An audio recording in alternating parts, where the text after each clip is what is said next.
이자율이다 이렇게 이야기를 많이 하는데 사실 우리가 꼭 경제 활동을 하는데 이해를 해야 되는 중요한 개념 중에 하나라고 볼 수가 있습니다. 자, 이 금리라고 하는 것을 우리가 이야기할 때 가장 관심을 갖는 것은 아무래도 대출을 받을 때 그리고 또 예적금을 할 때 굉장히 이것들을 꼼꼼히 챙겨보시는 분들이 많이 있는데 쉽게 말하자면 우리가 금리라는 것은 돈을 빌리는 사람이 빌려주는 사람에게 내는 수수료다. 이렇게 이해하는 것이 가장 좋습니다. 그러니까 한마디로 돈의 가격이다라고 이야기하면 좋을 것 같아요. 돈의 가격? 그렇죠. 그러니까 금리가 올라가면 아, 돈의 가격이 올라가고 있구나. 그다음에 금리가 떨어지면 돈의 가격이 좀 떨어지고 있구나. 이렇게 이해하시면 좋을 것 같습니다. 근데 그 금리 중에 대출 금리가 올라가면 우리가 내는 건 많아지는 거고. 그렇죠. 근데 막 예금 금리는 별로 안 오르면 우리가 받는 건 적어지니까. 맞아요. 이거 은행만 좋은 거 아닌가요? 맞습니다. 네, 아무래도 뭐 그런 생각을 많이 하시게 될 텐데 최근에 좀 전에 이제 나온 내용도 있겠지만 시중은행들이 예금금리 상품을 0.2% 정도 떨어뜨렸고요. 네. 또 나머지 은행들도 이번 주 중으로 아마 예금금리를 낮출 걸로 지금 예상이 되거든요. 자, 이렇게 우리가 받아야 될 예금금리는 왜 떨어지느냐. 우리가 흔히 예금금리는 기준금리의 영향을 많이 받습니다. 우리가 기준금리라는 거 아시죠? 네. 한국은행의 금융통화위원회가 매달 이렇게 발표하는 거 있잖아요. 그 기준금리 영향을 많이 받는 거고 대출금리라고 하는 건 금융채 금리라는 것에 영향을 많이 받아요. 자, 그런데 뭐 여러분들도 많이 아시고 계시겠지만은 이제 다음 달에 미국 연준이 금리 인하를 예정하고 있습니다. 네. 그에 따라서 뭐 우리나라는 막 정해진 건 없지만 아마 우리나라도 약간은 금리 인하의 여력이 생기지 않을까라는 생각들을 하죠. 그러다 보니까 시장 금리는 이미 그 앞으로 일어날 일들을 반영하면서 예금 금리를 낮추고 있는 거다. 이렇게 우리가 이해를 하면 될 것 같고요.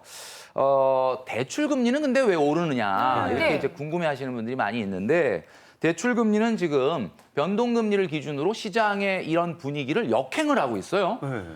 지금 보니까 내용이 주택담보대출 금리 변동형 기준으로 4에서 6.5% 수준인데 이게 사실 한 달 전에는 말이죠. 3.7에서 6.6 수준이었거든요. 많이 올랐네요. 자, 그러면 이게 거의 0.3% 이상 지금 올라가 있는 상태예요.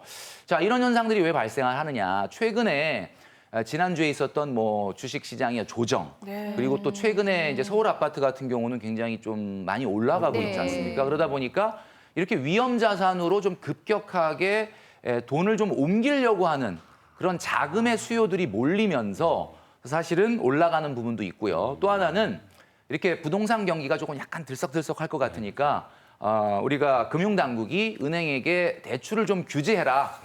라고 지금 적극적인 압박을 넣고 있는 상황입니다. 그러다 보니까 은행 입장에서는 대출을 받으러 오는 분을 대출 받지 못하게 할 수는 없잖아요. 그렇죠. 네. 그러다 보니까 가산금리를 올려서 이것을 제한하는 분위기다 보니까 지금 대출 금리는 올라가고 있다. 이렇게 볼 수밖에 없죠. 그렇다면 대출 금리가 올라갔을 때는 대출을 좀 당분간 받지 않고 예금 금리가 떨어졌을 때는 예금 말고 다른 데 투자하고 이렇게 하면은 되는 건가요? 그럴 것 같죠. 그런데 이게 희한하게도 지금 좀 전에 나왔던 것처럼 지금 우리 이재성 아나운서께서 말씀하신 것처럼 그렇게 하면 좋겠는데 지금 우리나라 은행들은 지금 문전성시를 이루고 있다라고 합니다. 이게 왜 그러느냐면 왜 그래? 한마디로 예적금의 잔액과 대출이 동시에 늘어나는 지금 기현상이 발생을 하고 그래요? 있거든요. 이게 왜 그러냐? 5대 은행이 지금 이제 표로 보여드리고 있는데 5대 은행의 가계 대출이 한 달 사이에 무려 7조 원이 넘게 지금 증가를 했습니다. 그리고 또 5대 은행 예적금의 비율은 지금 잔액이 29조 원 정도가 늘어났어요. 재밌네요. 자, 이런 현상들이 발생하는 이유. 제가 좀 전에 말씀드렸던 것처럼 우리나라도 이제 연준의 방향에 따라서 앞으로 하반기에 금리 인하에 대한 기대감을 가질 수 있는 상황이 됐고 그러다 보니까 예적금 금리가 조금 더 낮아지기 전에 빨리 막차를 좀 타자. 이런 수요들이 예적금으로 좀 몰리고 있는 것 같고 또 하나는 어떻게 보면 최근에 있었던 그 주식시장의 조정이라든지 그다음에 이제 아파트 경기의 상승이라든지 이런 것 때문에 지금이라도 조금 대출을 받아서 주식이나 부동산을 좀 사야 되는 거 아니야? 라는 심리가 몰리면서 희한하게도 이 예적금 잔액과 대출 잔액이 늘어나는 현상이 지금 벌어지고 있습니다. 그러네. 네. 근데 저 같은 경우는 원래 주식같이 이게 위험한 투자는 안 하자주의거든요. 예, 예. 근데 이렇게 뭐 예금도 뭐 못하겠고 이러면 차라리 거기다 넣어놓지 말고 주식을 할까? 이런 생각이 그냥 드네요. 그런 생각 하셨죠? 네. 예. 우리가 네. 그걸 다 하게 되는데 하기 전에 일단 금리에 따라서 주식이 어떻게 변하는지 우리 염승환 이사님한테 뭐 여쭤봐야 돼요. 그래요? 알려주신 다음에 해야 돼요. 네. 그러니까 이게 해봐요. 보통 금리가 이렇게 올라가게 되면, 그러니까 은행의 그 정기예금 금리도 예전에 2년 전에 혹시 기억나세요? 그 레고랜드 사태가 한번 그래요. 터졌을 때, 네. 그때 이제 금리가 굉장히 높았을 때인데, 네. 그때 뭐 시중은행에서는 뭐 4%, 5%짜리 예금이 나오니까 실제로 주식시장에서 돈이 그쪽으로 많이 빠져나갔거든요. 예. 근데 이제 그렇게 우리가 생각을 하면 당연히 금리가 오르면 주식시장이 좀 안 좋고 또 금리가 반대로 또 내려가게 되면 이 예금보다는 조금 이제 아까도 말씀하셨지만 너무 수익률이 낮으니까 좀 위험하더라도 주식을 좀 해볼까? 이런 심리가 좀 발동할 수 있거든요.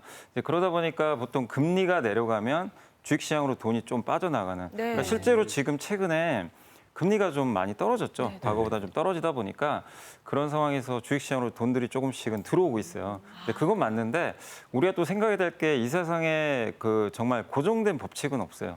왜냐하면 금리는 이제 아까도 말씀해 주셨지만 돈에 대한 수요거든요. 그러니까 금리가 자꾸 올라간다. 그 얘기는 또 뭐냐면 기업들이 이제 그 경기가 앞으로 좋아질 거라고 생각을 하면 대출을 받아서 그러니까 여러분들이 만약에 그 치킨집을 만약에 좀 경기가 좋아서 장사 잘 될 것 같아요. 네. 근데 난 돈이 없어요. 그럼 은행 가서 돈을 빌릴 텐데 나만 그런 생각하는 게 아니라 다 똑같은 생각을 하고 있으면 네. 이 돈에 대한 수요가 늘잖아요. 그럼 금리가 올라가요. 예, 근데 이제 경기가 좋으면 기업들이 돈을 잘 버니까 그렇게 해서 금리가 오르면 또 주식시장이 괜찮아요. 실제로 미국 같은 경우는 지난 2022년도에 금리가 기준금리가 0%였거든요. 근데 지금 현재 5.5%예요. 그럼 우리가 상식적으로 생각하기에는 주식시장이 그러면 많이 빠져야 되는 거 아닌가? 왜냐하면 금리가 엄청 올랐으니까. 네. 근데 미국을 대표하는 지수가 이제 S&P 500 지수라고 있는데 이 지수가 제가 계산을 해봤더니 그 이후 21.5%나 올랐어요. 그러니까 이제 금리가 오른다고 해서 무조건 주식시장이 나쁘다. 그건 아니고 금리가 왜 오르는 이유가 중요합니다. 그러니까 경기가 좋아서 오른다면 주식시장이 오히려 좋고 네. 금리가 내려가도 경기 침체가 올 것 같은데 그래서 내려가면 시장이 또 안 좋아요. 그러네. 그래서 이게 항상 그 무조건 절대적인 공식은 없다고 생각하시면 좋겠어요. 또 김경아 씨 아이도 길러야 되고 방송 생활도 바쁘잖아요. 그러니까 주식은 좀 더 공부하고 하는 게 좋을 것 같고 일단 안정적인 좀 예금 쪽으로 하시는 게 좋을 것 같은데 하지 말라는 거죠?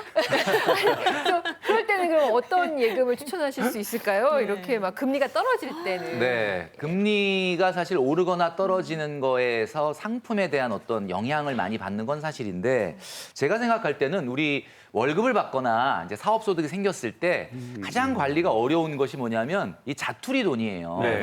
이거를 1년 정도 이렇게 넣어놓기는 좀 애매하고 그래서 그냥 월급 통장이나 입출금 통장에 이렇게 넣어놓으시는 분들이 많이 있는데 최근에는 이 입출금 통장도 굉장히 스마트하게 관리하는 분들이 많아졌습니다. 그래서 저는 이런 잠깐의 돈을 그래도 좀 높은 수익을 얻을 수 있게 하는 방법으로 저는 파킹 통장을 추천해드리고 싶습니다. 근데 저도 이거 만들어서 파킹 통장에 조금씩 넣어놓고 있거든요. 파킹 통장이 네. 있어요? 근데 처음 이 파킹 통장이란 얘기를 접했을 때 확 와닿진 않더라고요. 통장? 뭔가 좀 생소하긴 해요, 사실. 맞아요. 파킹 혼자만 통장. 해. 난 몰랐어요. 파킹 통장? 네, 그러니까 말 뭐예요? 그대로 이 파킹이라는 게 우리가 주차를 해놓는 거잖아요. 근데 뭐 네. 주차를 잠깐 하지 뭐 그냥 굉장히 오랜 시간 하진 네, 그렇지 않잖아요. 않죠. 그러니까 한마디로 이 파킹 통장이라는 거는 은행에서 판매하고 있는 상품인데 요구불 예금의 하나의 어떤 상품명입니다. 그래서 이거는 돈을 수시로 입출금이 가능하면서도 예금 금리 수준에 준하는 높은 금리를 적용해주는 그런 상품이거든요. 그래서